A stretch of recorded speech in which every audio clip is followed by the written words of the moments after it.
C'est assez régulièrement que nous avons l'occasion d'accueillir aussi au milieu de nous, pour leur temps de congé, notre frère Franz et son épouse Nelly. Et c'est grâce à eux qu'on a pu avoir donc le frère Thierry Le Gall, qui travaille avec les parlementaires, etc. Vous vous rappelez, l'année dernière, il a pu, avec son épouse, partager la parole de Dieu. Et quand on discutait un petit peu ensemble, dimanche dernier, je me suis dit, quand même, Franz, qui est un ancien et prédicateur depuis longtemps dans son église, ça serait bien que tu partages quelque chose avec nous. Donc je vais lui laisser la place, et c'est lui qui va partager avec nous la parole du Seigneur aujourd'hui. Ça va? Allez, c'est parti. Que Dieu bénisse notre frère. Super. Est-ce que vous m'entendez tous? Oui, ça va? Voilà, d'abord, c'est une grande joie de me retrouver avec vous, avec mon épouse ici. On vient déjà depuis de temps en temps quand on est en vacances, n'est-ce pas? Quelques mots de présentation. Donc, je m'appelle Franz Galland, et peut-être la chose la plus importante que vous devez savoir sur moi, c'est que je suis un pécheur sauvé par grâce, à l'âge de 18 ans. Ça, c'est la chose la plus importante. Le reste, c'est quand même accessoire. Mais j'aimerais mentionner quand même que je suis marié avec mon épouse depuis 33 ans, mon épouse que j'aime toujours, et c'est important de le dire parce qu'on est quand même à l'ère du consommable et du jetable. Quand ça va plus, on change, n'est-ce pas? Mais avec le Seigneur, on a quand même d'autres valeurs, n'est-ce pas? Et puis nous avons un fils de 28 ans qui a terminé ses études aux États-Unis et maintenant qui cherche du travail. Alors je vous transmets les meilleures salutations de Thierry Le Gall, que vous connaissez avec son épouse Sylvie. Ils étaient avec nous là juste quelques jours en Creuse et ils repartaient ce matin. Ils repartaient en Suisse, voilà, pour une semaine encore de congé, et ensuite il reprend le boulot. Je vous propose qu'on lise ensemble le psaume 136. Le psaume 136, c'est ce qu'on va faire pendant que Jérémie va nous le projeter. Je vous propose de faire une lecture alternative de ce psaume, c'est-à-dire que je vais lire la première partie du verset et vous lirez la deuxième partie du verset, c'est-à-dire « car sa miséricorde durera toujours ».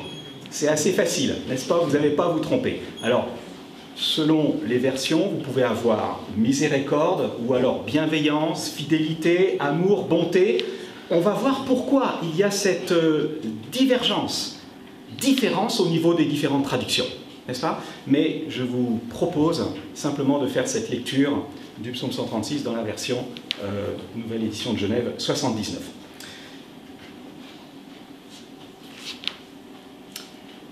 Alors vous savez quoi?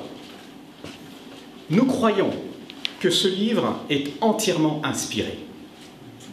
Toute écriture est inspirée de Dieu et utile pour enseigner, pour convaincre et pour corriger dans la justice, afin que l'homme de Dieu soit accompli et propre à toute bonne œuvre. N'est-ce pas? 2 Timothée 3,16. Et je vous propose, parce que c'est un livre inspiré que nous honorons, que nous respectons, que nous nous levions pour lire ce psaume.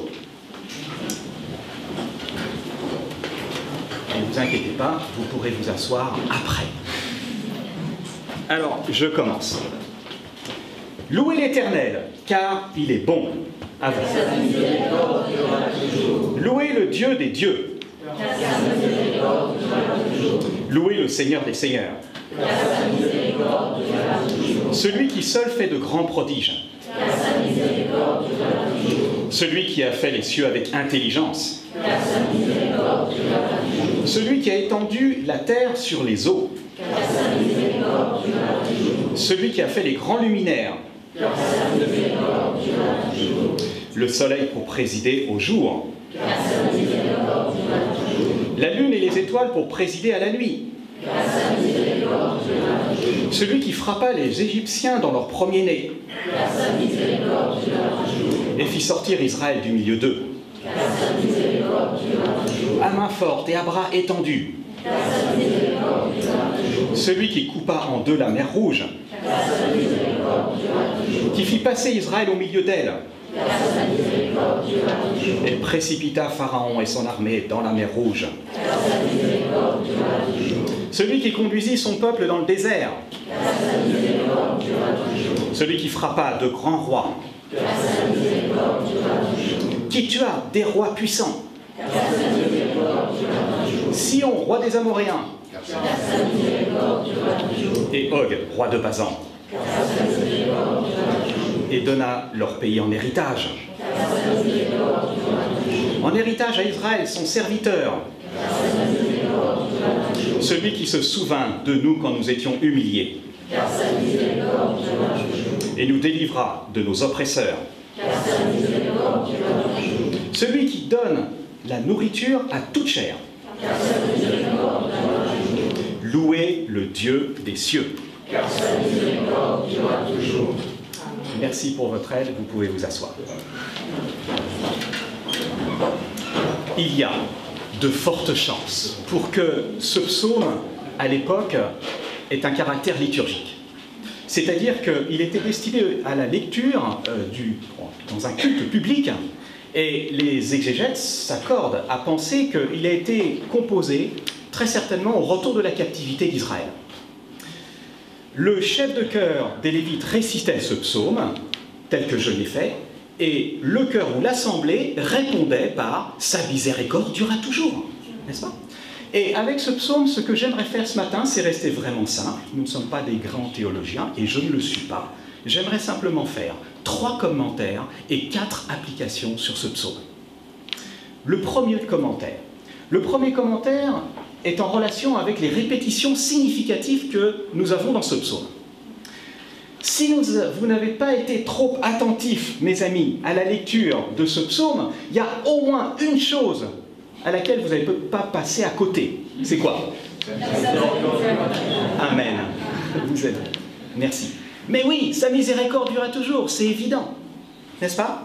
À 26 reprises, en 26 versets, cette répétition apparemment rébarbative est employée à première vue parfois hors contexte, on va y revenir, revient sans cesse, comme pour marteler à petits coups une vérité simple mais essentielle.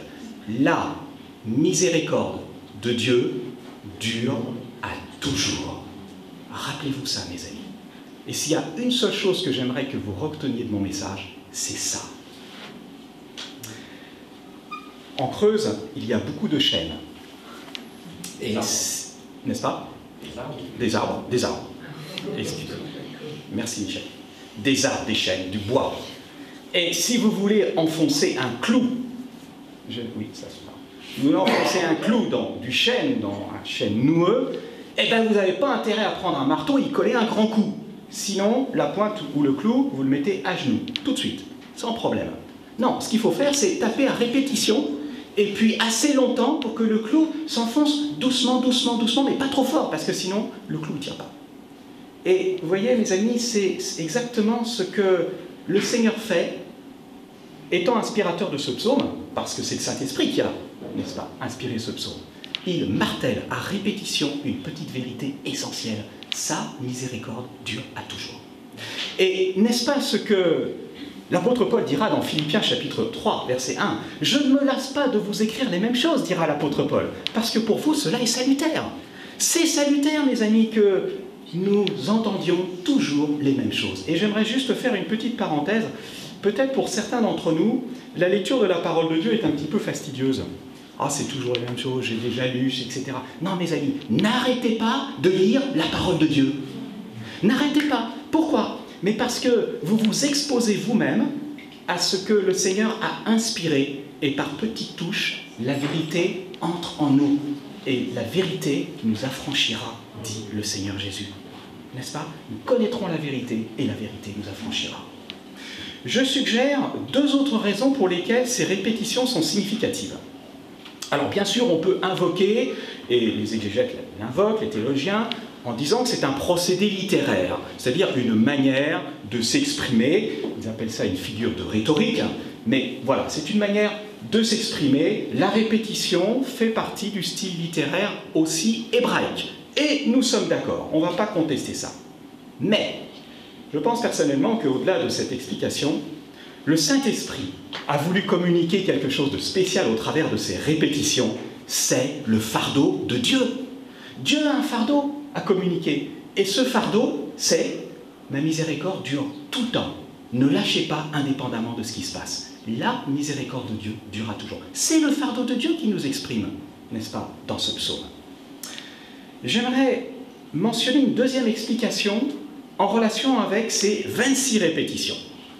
Est-ce que vous vous souvenez, dans Genèse chapitre 41, lorsque Joseph va dire à Pharaon, au moment où il a eu ces deux rêves, en relation avec la période d'abondance de 7 ans, qui va être suivie d'une période de disette pendant 7 ans.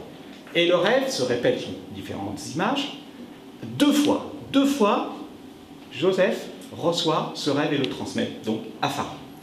Et je vous cite ce que Joseph dit à Pharaon, Genèse chapitre 41, verset 32, ne le cherchez pas. « Si Pharaon a vu le songe se répéter une seconde fois, c'est que la chose est arrêtée de la part de Dieu et qu'il se hâtera de l'exécuter. » Alors, mes amis, si une chose que Dieu répète 2 fois, ça signifie que la chose est arrêtée, que Dieu va se hâter de l'exécuter et qu'elle est comme scellée. Qu'en est-il d'une chose que Dieu ne répète pas 2 fois, mais 26 fois dans un psaume? La chose est a fortiori scellée, Dieu s'engage. Donc la deuxième explication que je donne sur ces répétitions, c'est l'engagement formel et irrévocable de Dieu. Dieu s'engage, sa miséricorde vraiment durera toujours. Dans tous les versets de ce psaume, sans exception, il possède comme le fardeau et l'engagement irrévocable de Dieu et son désir de faire miséricorde à sa créature, pour que nous puissions y trouver un puissant encouragement, nous dira l'Épître aux Hébreux. Deuxième commentaire. Ce message que nous avons sur la miséricorde de Dieu qui durera toujours est un message de la plus haute importance. Pourquoi ? Pourquoi est-ce vrai, hier comme aujourd'hui? Eh bien, mes amis, s'il y a une chose que l'ennemi, le diable, cherche à remettre en question, c'est bien la bonté de Dieu et la miséricorde de Dieu. Rappelez-vous, au tout début dans le livre de la Genèse, que s'est-il passé dans le jardin d'Éden? N'est-ce pas? Vous voyez le diable qui arrive, le serpent qui arrive, et la première chose qu'il fait, il insinue quelque chose à la femme en disant « Mais Dieu a-t-il réellement dit, vous ne mangerez pas de tous les arbres du jardin ?» Ah, tac, une insinuation dans la pensée. Mais qu'est-ce qu'il y a derrière cette insinuation? Ça veut dire quelque part que « Mais Dieu vous cache quelque chose, Dieu n'est pas aussi bon qu'il le dit. » N'est-ce pas? Dieu ne veut pas vous donner le meilleur. Et la femme, et associée à l'homme, sont tombés dans le piège. Mais nous pouvons quand même dire que la démonstration éclatante que Dieu fait, que Dieu est réellement bon, c'est au travers de la venue de Jésus-Christ. N'est-ce pas? Là, nous voyons que la miséricorde de Dieu durera toujours. Et que le Seigneur lui-même accepte d'endosser les conséquences de la révolte de l'homme. Et pour quiconque croit, il a accès à la grâce de Dieu et au pardon de Dieu. Maintenant, il nous faut remarquer que ce message sur la miséricorde de Dieu qui durera toujours, il a traversé les âges et il a aussi, ce message, un spectre très large. Pourquoi? Eh bien parce que, j'aimerais attirer votre attention sur le fait que le mot qui est traduit par miséricorde est un mot qui est très particulier dans le langage hébraïque.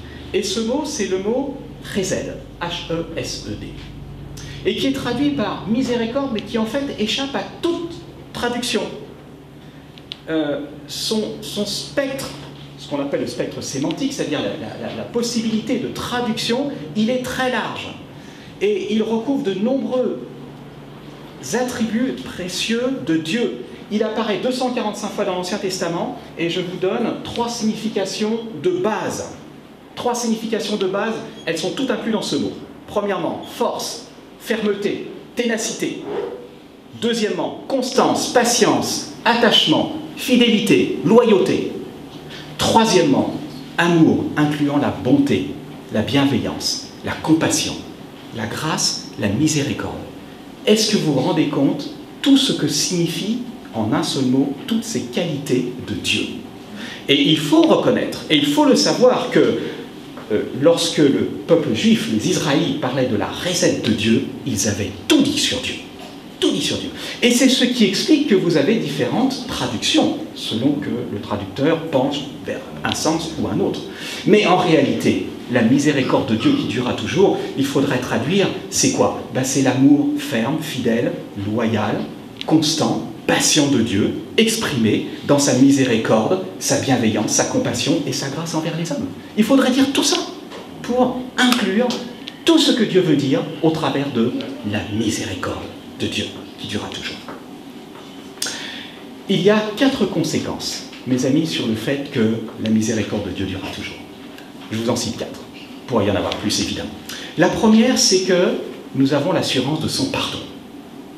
Parce que la miséricorde de Dieu durera toujours, le peuple de Dieu, hier et aujourd'hui, peut avoir l'assurance que Dieu réellement pardonne toujours lorsqu'il est invoqué sincèrement et de tout son cœur. David écrira au psaume 86, verset 5, « Car tu es bon, Seigneur, tu pardonnes, et tu es plein d'amour, et zèle. » Tiens, tu es plein d'amour pour tous ceux qui t'invoquent.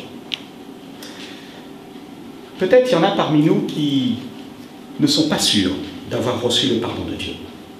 Et je voudrais leur dire, je ne vous connais pas tous, mais je voudrais dire à ceux-là que la miséricorde de Dieu, sa grâce, sa bonté, vous sont ouvertes. Il faut simplement que vous veniez à lui tel que vous êtes et que vous reconnaissiez que vous êtes pécheur, que vous avez besoin de la grâce de Dieu et que Dieu a pourvu à votre pardon au travers du sacrifice de Jésus-Christ. Et si vous acceptez que vous êtes pécheur et que vous avez besoin de la grâce de Dieu et que vous venez à Jésus-Christ en disant « Prends-moi tel que tu es », le Seigneur peut vous changer complètement, changer votre cœur et faire de vous une nouvelle créature en Jésus-Christ. Ceci, sous l'Ancienne Alliance, pour certains péchés, il n'y avait aucun sacrifice. Par exemple, quand vous commettiez un meurtre ou en cas d'adultère. Eh bien, David a commis les deux. Souvenez-vous avec Bathsheba. Il a fait tuer le mari de Bathsheba et il a commis adultère avec Bathsheba elle-même. Mais quand vous lisez le psaume 51, qu'est-ce que David demande? Ô Dieu, aie pitié de moi dans ta bonté, et selon ta grande miséricorde, efface mes transgressions. Aie pitié de moi dans ta bonté, dans ta... les aides, encore. Il fait appel, finalement, à la miséricorde de Dieu, à son amour loyal, indépendamment de ce qu'il a fait. Et c'est très intéressant de voir que finalement, David ne se place plus sur le terrain de la loi, mais découvre qu'il y a un autre terrain, qui est celui de la grâce. Dieu merci. La grâce de Dieu, source de salut pour tous les hommes, a été manifestée. Elle est pour nous, mes amis. Et David l'a déjà découvert dans l'Ancien Testament. Merci Seigneur. Et puis pour nous, bien sûr, nous avons cette merveilleuse promesse dans 1 Jean chapitre 1, verset 9. Si nous confessons nos péchés, il est fidèle et juste pour nous les pardonner et pour nous purifier de toute iniquité. On a un Dieu formidable, un Dieu de pardon, un Dieu de grâce. Et ça, c'est pour nous, mes amis, pour ceux qui ne connaissent pas encore le Seigneur comme pour les chrétiens. Deuxième conséquence du fait que la miséricorde de Dieu durera toujours. La deuxième conséquence, c'est que Dieu travaille à changer le mal en bien. C'est la raison pour laquelle on devrait toujours interpréter les événements de nos vies, présents, passés ou à venir, dans le contexte de sa miséricorde. Joseph, dans l'Ancien Testament, l'histoire de Joseph illustre très bien ce principe. Souvenez-vous, ce qu'il dira, après toutes les péripéties, vous vous souvenez, il était vendu par ses frères, il s'est retrouvé aussi accusé par la femme de Potiphar, il s'est retrouvé en prison, bref, après tout ça, après la réconciliation avec ses frères avaient vraiment peur que, à la mort de son père, de Jacob, que Joseph se venge. Mais regardez je vous cite ce que Joseph va dire. C'est pas vous qui m'avez envoyé en Égypte. Dieu m'a envoyé devant vous. C'est Dieu qui m'a envoyé devant vous pour vous sauver la vie et pour sauver la vie à un peuple nombreux. Joseph a compris que Dieu était absolument souverain sur ce qui s'était passé et que Dieu, finalement, quelque part, avait changé le mal en bien. Et c'est exactement ce que Dieu a fait pour Joseph, c'est ce que Dieu veut faire aussi avec chacun d'entre nous. Dieu, mes amis, travaillera toujours à changer le mal en bien, à condition qu'on lui fasse confiance, et qu'on se tourne vers lui, et qu'on s'appuie sur sa miséricorde qui dure à toujours. Je ne sais pas pour vous, mes amis, mais je sais après plus de 40 ans de vie chrétienne, que Dieu a changé le mal en bien et a travaillé dans ma vie au travers des circonstances pénibles, douloureuses, et il m'a placé à une bonne école pour m'apprendre ce que j'aurais pas pu apprendre autrement. Et avec du recul, j'ai dit, mais comment t'as fait, Seigneur? Je ne sais pas, mais je sais qu'il a changé le mal en bien. Et je sais une chose, c'est que sa miséricorde durera toujours. Et c'est pour ça que je veux continuer à lui faire confiance. Troisième conséquence du fait que la miséricorde de Dieu durera toujours, c'est que nous pouvons toujours retrouver l'espérance. En particulier dans les moments d'épreuve, évidemment. L'an dernier, j'ai téléphoné à un frère qui était atteint, il venait d'apprendre qu'il était atteint d'un cancer de la moelle osseuse. Dur, il allait passer par un traitement lourd, bref. Il voyait tout en noir, il était déprimé, et je l'ai écouté. Et je priais intérieurement. Et puis, à un moment, je lui ai dit, écoute Georges, tu as le droit d'espérer en ton Dieu. Parce que tu es un enfant de Dieu. Parce que Dieu est souverain sur ce qu'il permet dans ta vie maintenant, même si tu ne comprends pas pourquoi. Mais tu as le droit d'espérer en ton Dieu. Tu as le droit parce que ça n'enlève en rien au fait que Dieu est bon et que Dieu reste miséricordieux, même si tu ne le vois pas concrètement maintenant. Et je dis, écoute Georges, on va prier. Alors on a prié au téléphone, et il n'a pas prié. J'ai prié, mais pendant ce temps-là, il pleurait. Et après, il m'a dit, ça fait du bien. Ça fait du bien. Qu'est-ce qui faisait du bien? Eh bien, ce qui faisait du bien, c'est que je l'ai aidé à se souvenir que la miséricorde de Dieu dure à toujours. C'est ça qui faisait du bien, mes amis. Et ça, il ne faut pas l'oublier. On peut toujours retrouver l'espérance quand ça ne va pas et quand on passe par l'épreuve. Est-ce que Jérémie n'a pas dit dans Lamentation chapitre 3, versets 22-23, « Les bontés de l'Éternel ne sont pas épuisées. Ses compassions ne sont pas à leur terme. Elles se renouvellent quand? Toutes les semaines? Non, chaque matin. Oh, que ta fidélité est grande. Les bontés de l'Éternel. Les bontés, tiens, ding, les Hésed de l'Éternel. » Encore ce mot. Quatrième conséquence du fait que la miséricorde de notre Dieu durera toujours. Dieu désarme notre dureté de cœur et nous enseigne l'humilité.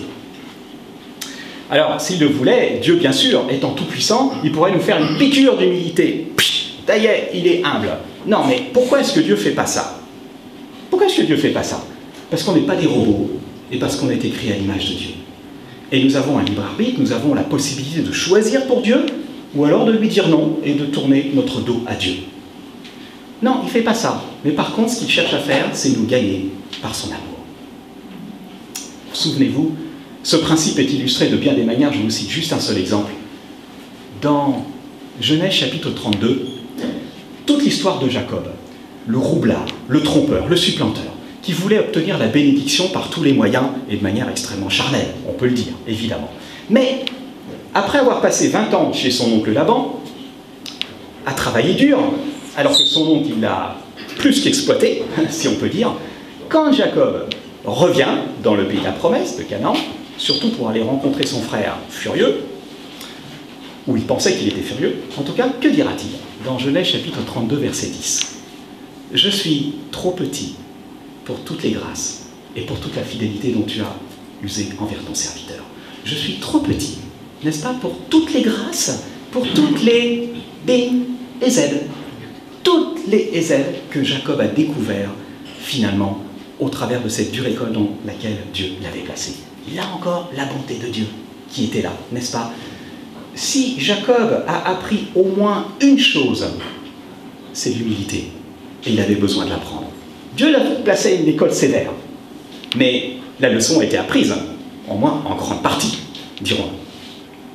Alors, je résume les 4 conséquences du fait que la miséricorde de Dieu durera toujours. Nous pouvons avoir l'assurance du pardon de Dieu, qu'il travaille, deuxièmement, qu'il travaille à changer le mal en bien. Nous pouvons retrouver l'espérance et nous avons l'assurance que Dieu aussi travaille en nous en changeant, que Dieu change pour nous, que Dieu nous enseigne l'humilité en changeant nos cœurs. Je voudrais aborder maintenant le 3e commentaire. Le cœur de notre Dieu est révélé dans ce psaume.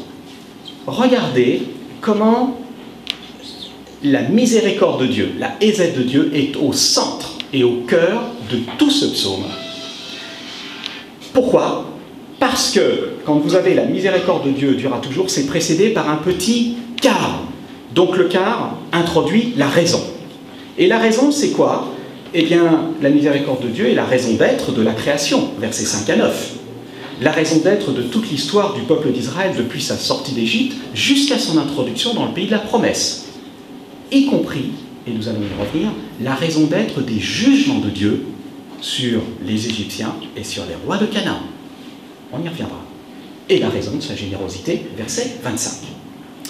Ce psaume, donc, nous révèle que non seulement la miséricorde de Dieu motive Dieu, n'est-ce pas, dans tout ce qu'il fait, mais en plus, ça nous révèle qu'il n'y a rien que Dieu n'entreprenne sans que sa miséricorde en soit le mobile et la raison d'être. Et mes amis, ça c'est beaucoup plus difficile à accepter, mais c'est ce que la parole de Dieu nous révèle, en tout cas. Alors on peut comprendre ça assez facilement en relation avec la création, avec les bontés de Dieu, etc. Parce que sa miséricorde durera toujours, alors il est bon, alors il délivre, alors il fait ci, il fait ça. Ça, on est tous d'accord. Mais quand on arrive au verset 10 ou au verset 17 et 18, celui qui frappa les Égyptiens dans leur premier-né, car sa miséricorde durera toujours. Tiens, miséricorde de Dieu liée au fait qu'il a frappé des rois égyptiens et puis les rois de Canaan, pareil, qu'il a tué des rois puissants. Alors, j'aimerais suggérer deux réflexions dans le contexte de l'Égypte, puisque c'est le contexte en tout cas du verset 10, n'est-ce pas? Les jugements de Dieu empêchent, mes amis, que le mal s'étende et que le mensonge s'étende un peu plus. Pourquoi? Prenons l'exemple concret de ce qui s'est passé avec Pharaon, n'est-ce pas? Les Égyptiens étaient la première nation la plus grande du monde et ils croyaient dur comme fer dans leur Dieu et dans leur capacité de délivrer. Mais quand l'armée de Pharaon a été submergée par les eaux, eh bien les Égyptiens qui ne sont pas morts, c'est pas tous, c'est pas tout le pays d'Égypte qui est allé dans la mer, n'est-ce pas? Eh bien ils ont remis certainement en question la capacité de leur Dieu à délivrer le peuple. Ils se sont dit, mais c'est des dieux qui sont impuissants. Donc Dieu a fait une démonstration magistrale que leur Dieu était impuissant à délivrer. Et puis, rappelez-vous aussi que lorsqu'il y a eu les 10 plaies, on voit que Dieu les a introduites les unes après les autres et de manière progressive. N'est-ce pas? Ça ne s'est pas fait boum d'un seul coup. Et puis, rappelez-vous aussi que le jugement de Dieu est finalement comme un acte chirurgical. Un acte chirurgical, au départ, ça fait mal. Il faut ouvrir, il faut couper, il faut retrancher ce qui est gangréné. Mais pourquoi? Pour que le reste du corps vive, n'est-ce pas? Donc, l'acte chirurgical en lui-même, c'est quoi? C'est quoi, mes amis? Qu'est-ce que c'est qu'un acte chirurgical, d'après vous? C'est un acte de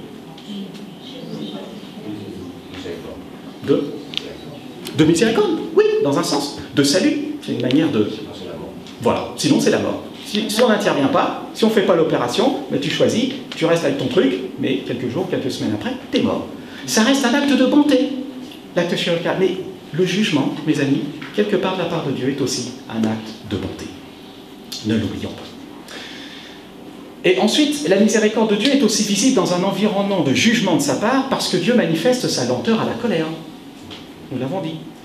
Et puis, rappelez-vous aussi, par exemple, je vous cite dans Exode 9:20, que dans certains jugements, Dieu a averti Moïse et Aaron. On dit, écoute, fais rentrer tes bêtes parce que là, il va y avoir la pluie de grêle.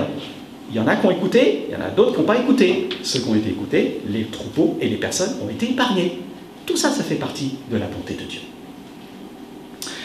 Je rappellerai aussi que dans la ville de Jéricho, toute la ville était sous le jugement de Dieu, mais néanmoins, Rahab, n'est-ce pas, a été sauvée parce qu'elle a cru, effectivement, dans ce que lui ont dit les espions, etc. Alors, ce psaume nous atteste que les jugements de Dieu sont inclus dans sa miséricorde, parce que l'Éternel est bon envers tous, et ses compassions s'étendent sur toutes ses œuvres. Et j'aimerais dire une chose, mes amis.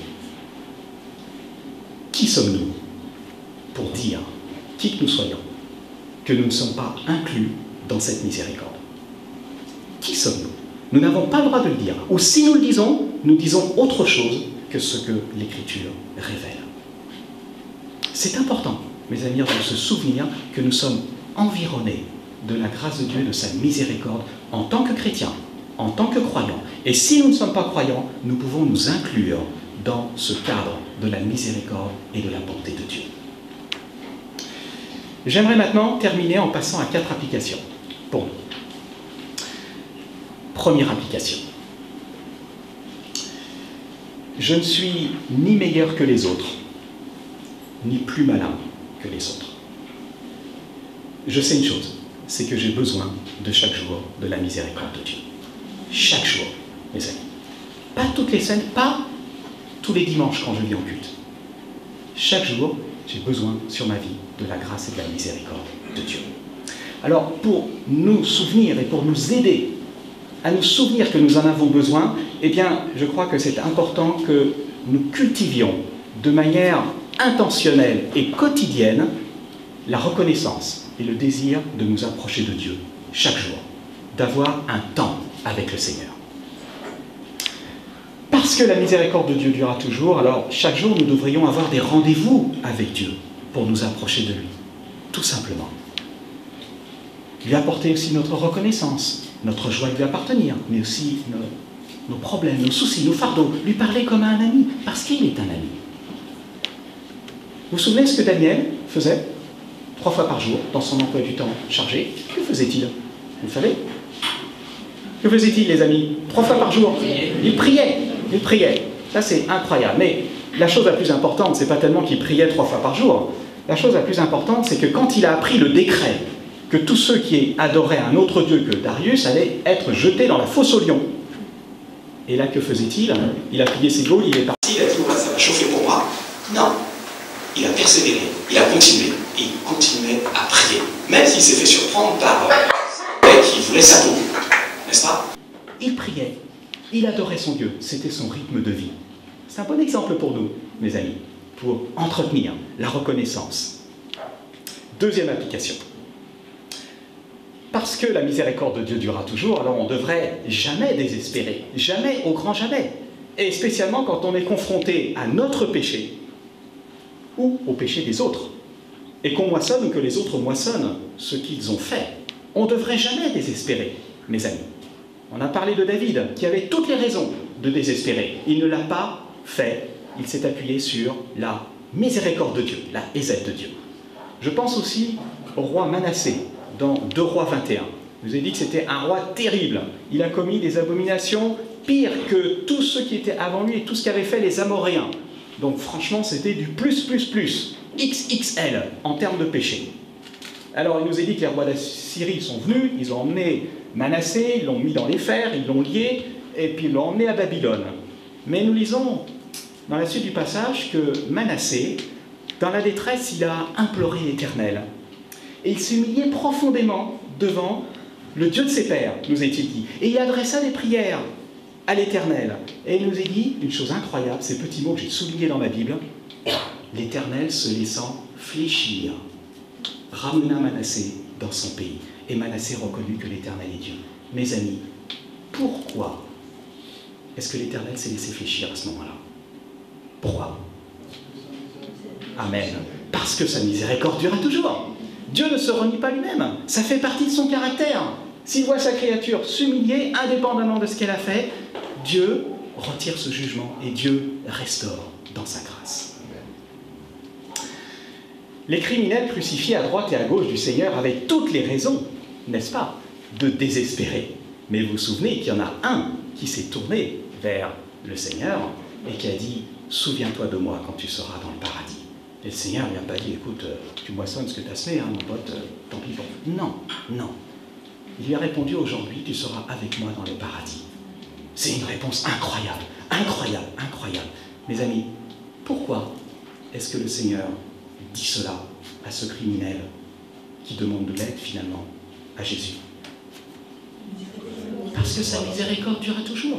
Le Seigneur Jésus incarne cette miséricorde maintenant. C'est pour ça qu'il peut lui faire cette réponse. Pierre avait de quoi désespérer. « Oh Seigneur, je ne te renierai pas. Les autres, oui, mais pas moi. » moi je sais ce que je suis capable de faire. Pas de chance. Je veux dire, Pierre a été le premier à renier le Seigneur 3 fois, avant que le coq chante 2 fois. Qu'est-ce qu'a fait le Seigneur? Si vous lisez le chapitre 21 de l'évangile de Jean, vous apercevez comment le Seigneur restaure Jean, en lui posant à 3 reprises, tiens, 3 reprises, comme par hasard, cette question, m'aimes-tu? M'aimes-tu? Petite question qui aide Pierre à se remettre en question. Ce n'est pas une question accusatrice, c'est une question qui aide Pierre à se remettre en question. Et Pierre dira à 3 reprises, oui Seigneur, tu sais que je t'aime. Et Pierre comprend que ce n'est pas avec ses propres forces que Pierre sera capable d'aimer le Seigneur. Ce n'est pas avec ses propres forces. Pourquoi le Seigneur restaure-t-il Pierre alors que ce disciple l'a lamentablement renié? Parce que sa miséricorde dure à toujours. Quel Dieu incroyable, mes amis. Quel Dieu incroyable. Aucune situation, mes amis, ne peut basculer au-delà de l'atteinte de la miséricorde de Dieu. Avec notre Dieu, il y a toujours de l'espoir. Toujours de l'espoir. Notre Dieu est le Dieu de l'espérance. Pourquoi est-ce vrai aujourd'hui? Parce que Jésus est ressuscité. Et Jésus est ressuscité, mes amis. C'est une réalité. Et en tant que chrétien, j'ai besoin de m'en souvenir. J'ai un Dieu vivant, un Dieu puissant, un Dieu qui écoute à la prière, et qui peut faire infiniment au-delà de tout ce que je peux demander, penser ou espérer. Jésus est ressuscité. Alors, sa miséricorde durera toujours, et c'est vrai. 3e application, mes amis. Parce que la miséricorde de Dieu durera toujours, alors nous devrions nous tourner sans cesse vers notre Dieu. Dans le psaume 25, verset 15, David dira « Je tourne constamment mes yeux vers l'Éternel, car il fera sortir mes pieds du filet. » Connaissez les filets, mes amis? On en a, même en tant que chrétien, hein, des filets sur le chemin. Le filet du monde, le filet du péché, le filet de la chair, le filet du diable. Toutes ces choses sont contre nous. Mais vous voyez ce que dit, David? « Je tourne constamment mes yeux vers l'Éternel. Il fera sortir mes pieds du filet. » David dira, encore dans le psaume 32, verset 10, que celui qui se confie en l'Éternel est environné de sa grâce. Environné, devant, derrière, à gauche, à droite, en haut, en bas. Ça, c'est être environné, mes amis. Quelle place de sécurité incroyable. Environné de quoi? De sa grâce. Environné de la EZ de Dieu, une fois de plus. Quel Dieu incroyable. Et puis, 4e et dernière application que je vous partage. Parce que sa miséricorde durera toujours envers nous, alors nous devrions nous aussi être porteurs de la miséricorde de Dieu aux autres, envers les autres. Soyons nous-mêmes porteurs de l'espérance que nous avons reçue, porteurs de la aisette de Dieu vis-à-vis des autres. Je vous cite encore tout l'exemple de Joseph dans l'Ancien Testament. Il a fait confiance à Dieu dans les temps difficiles et emprisonné injustement, etc. Et il nous est dit à répétition, au moins 2 ou 3 reprises, que l'Éternel fut avec lui. Et il nous est dit qu'il étendit, donc l'Éternel, sa bonté sur Joseph. Sa quoi? Sa ézède, une fois de plus, sur Joseph. Maintenant, qu'est-ce qu'il en a fait de cette ézède, Joseph? Eh bien, à la fin de toute l'histoire, cette ézède, il l'a retransmise à ses frères. Il ne l'a pas gardée pour lui-même, mes amis. Joseph a été le porteur de la ézède de Dieu envers ceux qui l'ont côtoyé de manière claire, et en particulier envers ses frères. Et je crois que c'est un enseignement que nous avons et qui est repris par le Seigneur Jésus, certainement dans Luc chapitre 6, verset 36. « Soyez donc miséricordieux, comme votre Père est miséricordieux. » Si Dieu a fait ça pour nous, mes amis, comment est-ce qu'on ne ferait pas ça aux autres? Et ça, c'est le moteur de la vie chrétienne. Dieu a été tellement bon avec moi, je ne peux pas me permettre de faire n'importe quoi avec les autres. J'ai le mandat d'aimer parce que j'ai été aimé. J'ai le mandat d'être miséricordieux parce que Dieu a été miséricordieux à mon égard. Alors, conclusion. Eh bien, je dirais en conclusion que lors de l'incarnation du Seigneur Jésus, lorsque la parole a été faite chair et a habité parmi nous, pleine de grâce et de vérité, c'est la ézède de Dieu qui est venue jusqu'à nous, qui est venue pour nous rencontrer. Pourquoi? Parce que ce sont les entrailles de la miséricorde de Dieu qui sont venus nous rencontrer. C'est cet amour ferme, fidèle, loyal, constant, patient, qui est venu jusqu'à nous au travers du Seigneur Jésus. Et quand nous lisons les évangiles en particulier, nous découvrons ce caractère admirable du Seigneur Jésus à l'égard de ceux qui venaient vers lui. Pas à l'égard des hypocrites, n'est-ce pas? Mais à l'égard de ceux qui venaient dans le besoin. Le Seigneur leur offrait la aide de Dieu. Et c'est pourquoi tous ceux qui sont en Christ et qui ont reçu l'Esprit de Dieu, eh bien, sont a fortiori au bénéfice de la miséricorde et de la aide de Dieu, n'est-ce pas? Alors, est-ce que je vais choisir de répondre à l'invitation du psalmiste? Louez l'Éternel, car il est bon, car sa miséricorde dure à toujours. Est-ce que je vais choisir de ne pas désespérer dans les épreuves, parce que notre Dieu est le Dieu de l'espérance? Romains 15, 13. Est-ce que je vais choisir de me tourner vers mon Seigneur en tout temps? Est-ce que je vais choisir d'interpréter tous les événements de ma vie au sein du cadre et du contexte de la miséricorde de Dieu? Et finalement, est-ce que je vais choisir d'être miséricordieux comme Dieu a été miséricordieux envers moi et envers nous? Oui, louez l'Éternel, car il est bon, car sa miséricorde dure à toujours. Prions, mes amis.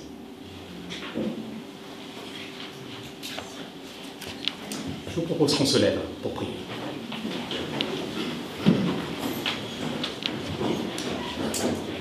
Seigneur, on est infiniment reconnaissant d'être au bénéfice de ta grâce et de ta miséricorde.